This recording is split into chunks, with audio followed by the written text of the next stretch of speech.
হযরতে মূসা আলাইহিস সালাম একদিন আল্লাহ পাককে আবেদন করেছিল যে আল্লাহ, মূসা আলাইহিস সালাম তো আল্লাহর সাথে বেশি কথা বলতেন, এজন্য তার উপাধি হলো মুসা কালিমুল্লাহ। আল্লাহকে বলেন, আল্লাহ তোমাকে একটা প্রশ্ন করতে চাই, আল্লাহর সাথে কত সম্পর্ক সৃষ্টি হলে এভাবে কথা বলতে পারে।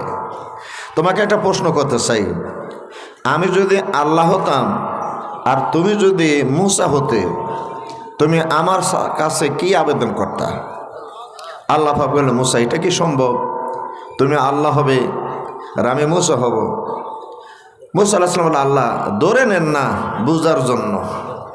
আল্লাহ পাক বলে, ঠিক আছে মেনে নিলাম, আমি মূসা তুমি আল্লাহ। এখন আমি তোমার কাছে কি চাবো সেটা চাও।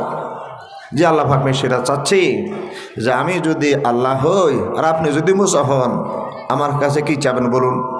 আল্লাহ পাক বলেন, মূসা আমি শুধুমাত্র কেবলমাত্র একটা জিনিসে তোমার কাছে চাইতাম যে আমার যতদিন হায়াত থাকবে ততদিন আমি যেন সুস্থ থাকি, অর্থাৎ সুস্থতা কামনা করি। আল্লাহু আকবার। তাহলে মানুষের জীবনের সুস্থতা এটা সবচেয়ে বড় নিয়ামত। কে দিয়েছে? কে দিয়েছে? আল্লাহ পাক রব্বুল আলামিন আমাদেরকে সুস্থতার সাথে আওলাদ রাসূল সাল্লাল্লাহু আলাইহি ওয়াসাল্লাম তারা আমাদের মাঝে আগমন করেছে একটি গুরুত্বপূর্ণ মাহফিল। এজন্য আগমন করতে পারলাম সুস্থতার সাথে।